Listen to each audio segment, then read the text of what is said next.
Let's talk about the top 10 cards in Jetburn. I have ran the data and crunched the numbers and come to a conclusion of the top 10 definitive cards in this set. Coming in at number 10, we have Incompatible Quirks. 2 difficulty foundation, 3 mid block, checks a 5, does not ready during the ready step. But that's okay because playable while committed, we can remove a foundation to ready it, and then we can commit it for this attack, it's -2 speed. So on defense, this feels very similar to Release, where we are losing a resource in our stage for -2 speed, or in Release's case, +2 to our check. But what really sets this foundation apart is its ability to be used on offense. So on the lethal attack string, you can find yourself pretty often re-readying this card 3 or 4 times. So it's strong on defense, strong on offense. Yes, it's unique. Yes, it doesn't ready, it doesn't ready during the ready step. Yes, it has a bad block modifier, but I think it more than pays off all of those. On these symbols, I always find myself throwing in at least 1 or 2 copies of this card. So I think this is a staple going forward. Coming in at number 9, we have Flustered, a 1 difficulty foundation in the Ochako Clash deck. It checks a 4, and it says flip if there's a charge attack in your card pool, discard 1 rival momentum or draw 1 card. Now we have over 30 charge attacks coming in Jetburn. So if there's a charge attack in your card pool is not a high cost, especially like on the air symbol where charges are, just a very well-known attack package on that symbol. So flip to draw a card for a 1 difficulty foundation is very, very strong on its own. That's a lot less costed than most flip to draws on 1 diffs. And then it also has this option of discard a rival momentum. Now this can be extremely powerful. We're all upset that Capture Evildoers didn't get banned. Well, if we flip and force them to discard their momentum, they can't use Capture Evildoers. For example, think back to my Mirio deck. I was running Phantom Threat, putting it into my clearing its card pool, putting it into my momentum, but then part of Phantom Threat was I can't gain momentum the rest of the turn. If you were then to use Flustered and have me discard my momentum, I would be totally unable to get momentum for that turn, and that would just stop a lot of turn 2 kills. So this has defensive utility and offensive utility, very similar to Incompatible Quirks in that way. That's why it's at number 9. I think this is an immediate, if you're playing charges on these symbols, you're probably throwing in 3 of this card at least. Coming in, number 8, we have our first attack, Tasty Riff. I think this is the best of the ultra rare attacks. It's a 4 diff, 2 check, but it more than pays off that 2 check. It's 5 high 3, which is, pretty base stats for a 4 diff, but it says if this attack deals damage, draw 3 cards and discard down to your printed hand size. And then it also has first enhance, choose a card not named Tasty Riff with the printed difficulty of X or less in your discard pile, add it to your hand or build it. X equals half of 1 type of counter on your character, rounded up. So in characters that use counters, you can go and find your best attacks and add them to your hand, like Jiro 2, or even like Muscular, for example, could use this to great success. But also in characters that don't use counters, you can just build a 0 difficulty foundation. It doesn't matter because it says X equals half of 1 type of counter on your character, rounded up. So it's a build a 0 diff. If this deals damage, draw 3 cards. Also, it's got 4 pretty good keywords: Ally Charge Tech, Deadlock Powerful 7. Powerful 7 on a base 5-speed move. Very, very nice. Of course, that's, Deadlock Powerful 7, but still nice to have on the card, some nice flavor. I think people are going to find ways to break this card, and I think it's going to find a play on a lot of different characters. Coming in at number 7, we have the new number 1, another unique foundation here. 3 difficulty, checks a 5, 2 high block, cannot be sealed. Commit, return this attack to its printed speed. This attack is +1 or -1 speed. Most of the times when we see foundations that are speed resets, they have flip cost, destroy cost, remove cost. Very rarely do we see just commit, return it to its printed speed, but this gets even better because then you're giving an additional -1 speed. Or if you're using it on offense, you're giving an additional +1 speed. Also, if you're a pro hero, you can mill to an unseal 1 card in your stage. Most of the time, though, you're playing it for that top enhance no matter what. It's just kind of nice thrown in if you're a pro hero that you can unseal something. But I expect this to find a lot of play. Again, a foundation with Strong use on the defensive side and strong use on the offensive side. All right, at number 6, and in the same vein of the new number 1, we have Defending Pageant Queen.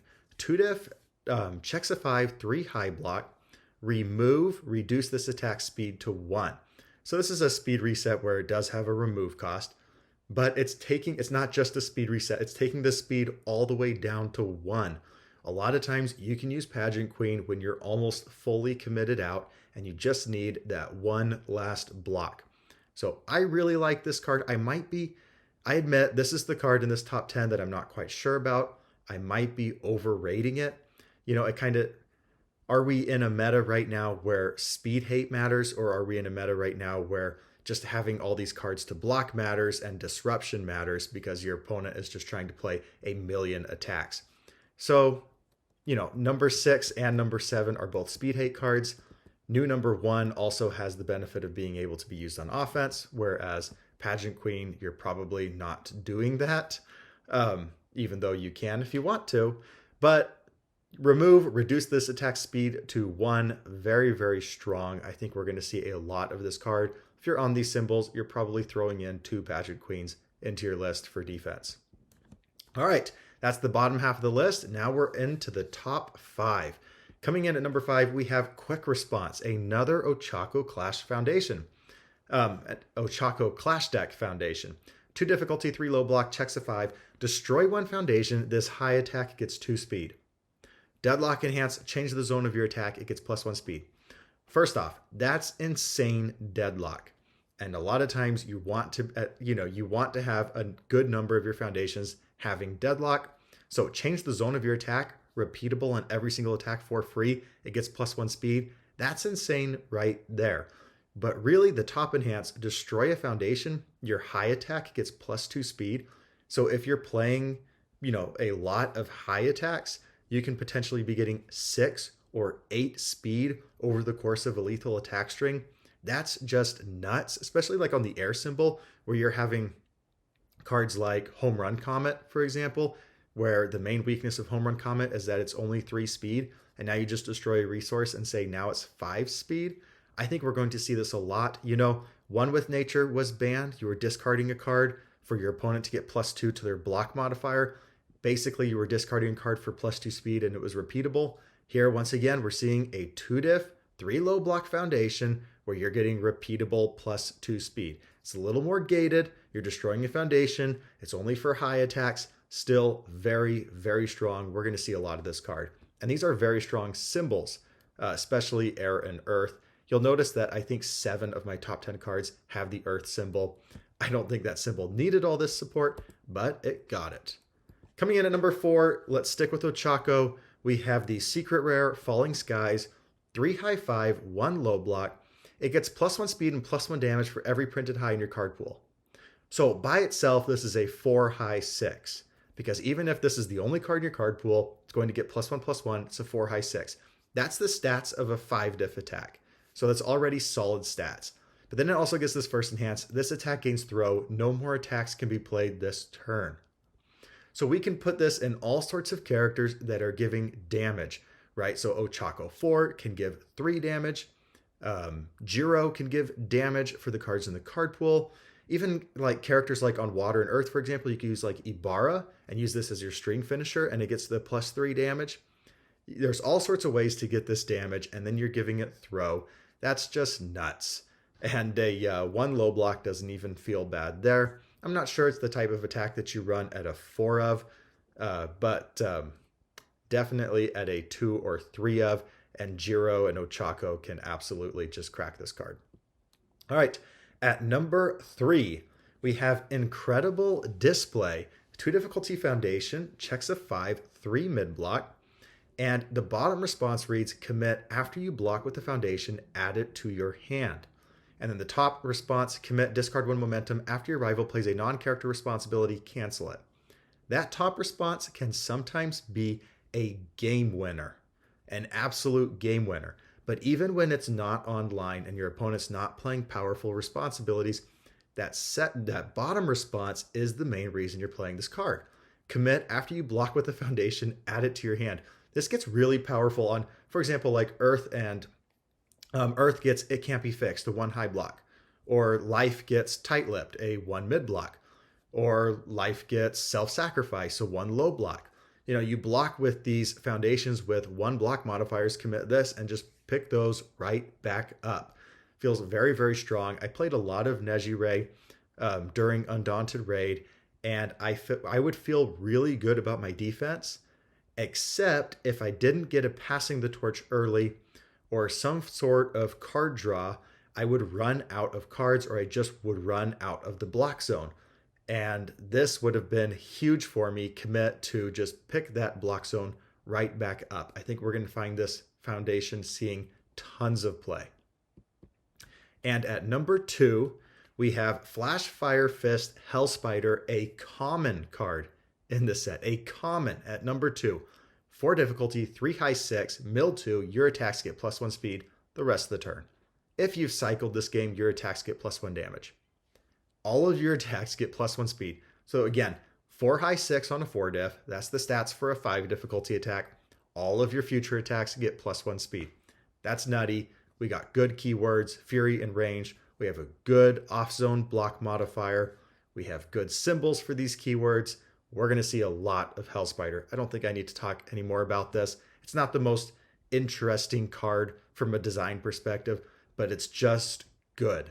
You make your attack lineup and you say, what other attacks do I need? Oh yeah, I'll just put in 4 Hellspider, and there we have it.